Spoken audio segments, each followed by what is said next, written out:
देखिए क्वेश्चन क्या बोल रहा है, राष्ट्रीय आय की परिभाषा दीजिए। ठीक है, तो आपको लिखना कहाँ से कहाँ था देख लीजिए।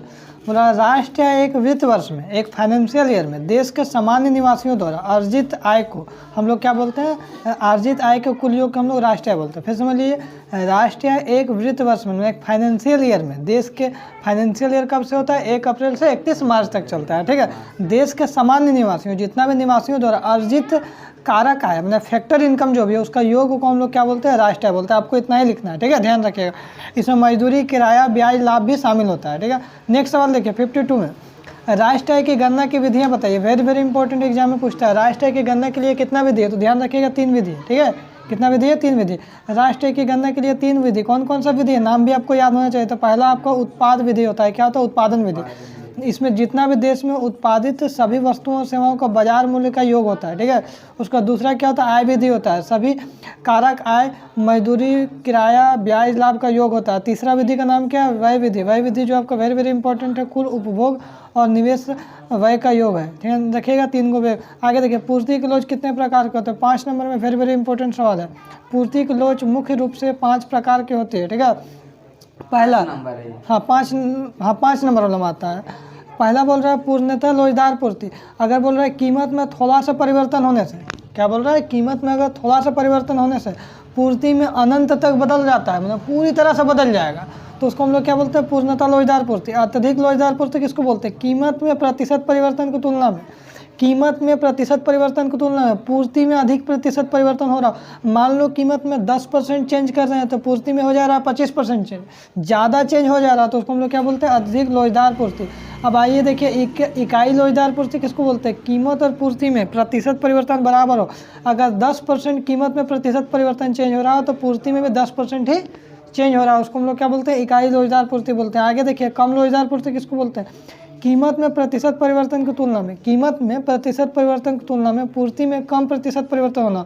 कहने का मतलब बोल रहा है कि अगर कीमत में 10% चेंज हो रहा है तो पूर्ति में 5% ही चेंज हो रहा है, कम परसेंट चेंज है, उसको क्या बोलते हैं, कम लोचदार पूर्ति। और इसके बाद लास्ट क्या बोल रहा है, पूर्णतः बेलोचदार पूर्ति। कीमत में परिवर्तन की तुलना में अगर कोई भी कीमत में परिवर्तन करते हैं पूर्ति पर कोई प्रभाव नहीं पड़ेगा, जैसा का तैसा, तो उसको हम लोग क्या बोलते हैं, पूर्णतः बेलोचदार पूर्ति। अगर आपको याद नहीं हो पाएगा तो कम से कम 5 पॉइंट जरूर रख लीजिएगा, बना के खुद से लिखना है 5 पॉइंट। अगर आपसे पूछेगा जब पूर्ति की लोच के प्रकार बताइए तो 5 प्रकार होता है, 5 का नाम आपको याद होना चाहिए, फिर भी आपको नंबर मिल जाएगा। आगे देखते हैं, केंद्र बैंक किस प्रकार व्यापारिक बैंक से भिन्न है। देखिए बोल रहा है कि केंद्र बैंक, सबसे पहले बोल रहा है कि केंद्र बैंक बताइए व्यापारिक बैंक से कैसे भिन्न है, तो भाई बिल्कुल भिन्न। केंद्र बैंक क्या होता है, देश का सर्वोच्च बैंक होता है, मौद्रिक संस्था होता है, जबकि व्यापारिक बैंक का उद्देश्य क्या होता है, लाभ कमाने के लिए वित्त संस्थाएं चलाता है। आगे देखिए क्या बोल रहा है, केंद्र बैंक क्या करता है, मुद्रा जारी करता है। सबसे पहला काम क्या, मुद्रा जारी करता है। सरकार का बैंक कर, मतलब बैंकों का बैंक है, समझ लिया ना, बैंकों का बैंक, सबसे बड़ा बैंक केंद्र बैंक। और अन्य बैंकों को कंट्रोल भी करता है, समझे, दूसरा बैंक को कंट्रोल भी करता है व्यापारिक बैंक को। ठीक है, व्यापारिक बैंक देखिए जनता से जमाया स्वीकार करता है। व्यापारिक बैंक क्या काम करता है, जनता से जमाया स्वीकार करता है, ऋण देता है, लोगों को क्या देता है, लोन देता है, लाभ कमाने को उद्देश्य, जैसे SBI, HDFC सब क्या है, सब व्यापारिक बैंक में आ जाता है। अब देखिए ये क्वेश्चन वेरी वेरी इंपॉर्टेंट है बाबू, मांग की लोच को प्रभावित करने वाला कारक, 4 गो कारक बताइए।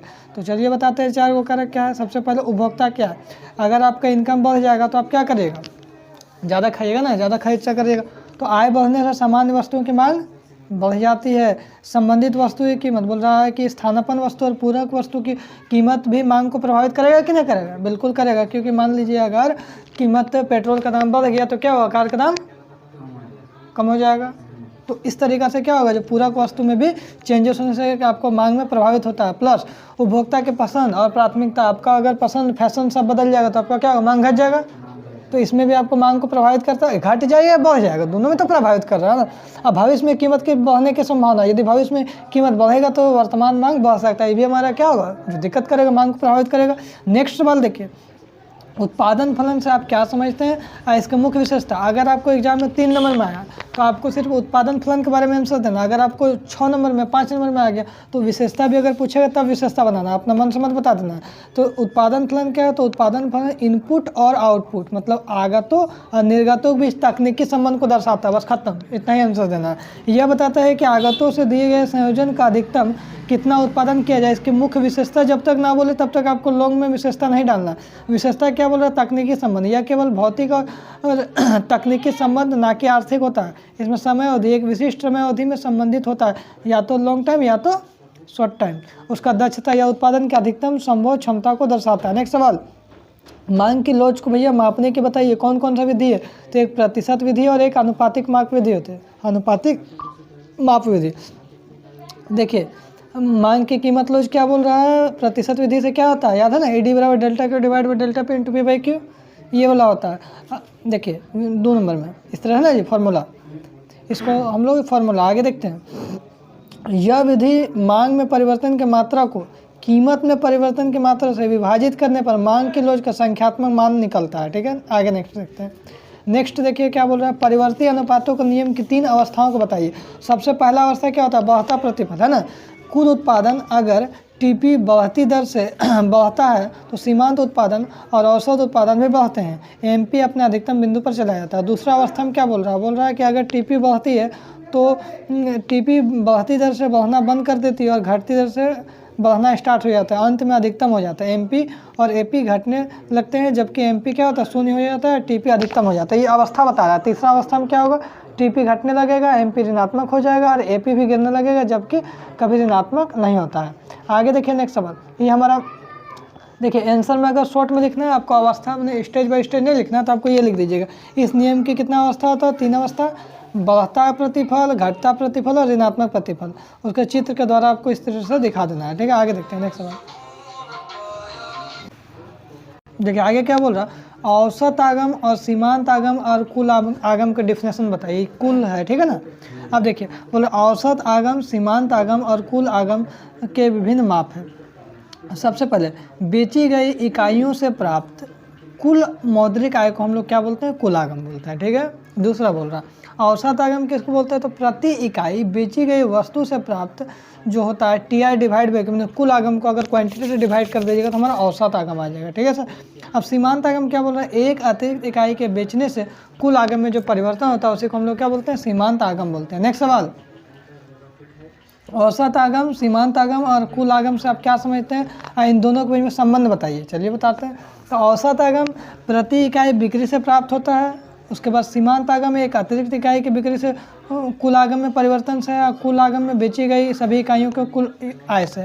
अब देखिए औसत आगम और सीमांत आगम में क्या होता है, संबंध बताइए। तो पहला क्या लिखिएगा, जब औसत आगम स्थिर होता है, जब ए आर स्थिर होता है तो सीमांत आगम क्या होता है, ए आर का बराबर होता है, ए आर बराबर एम आर हो जाता है। ठीक है, जब औसत आगम गिरता है तो सीमांत आगम क्या होता है, कम हो जाता है। ठीक है, उसके बाद बोल रहा है जब औसत आगम बढ़ता है तो सीमांत आगम क्या होता है, औसत आगम से अधिक हो जाता है। इस कंडीशन आपको लिखना पड़ेगा। ठीक है, अब आगे देखते हैं। सीमांत उपभोग प्रवृत्ति की परिभाषा दीजिए, वेरी वेरी इंपॉर्टेंट एग्जाम के लिए। तो देखिए यहाँ क्या बोल रहा है, सीमांत उपभोग प्रवृत्ति, इसको एमपीसी बोलते हैं, आय में परिवर्तन के कारण उपभोग में परिवर्तन का अनुपात है। बस इतना लिखेगा आपका आंसर 3 नंबर मिल जाएगा। सीमांत उपभोग प्रवृत्ति, आय में परिवर्तन के कारण जितना आय में परिवर्तन हो रहा और उपभोग में आप कितना परिवर्तन कर रहे हैं ना जी, उसका अनुपात को ही हम लोग बोलते हैं सीमांत उपभोग प्रवृत्ति बोलते हैं। फॉर्मूला बताइए।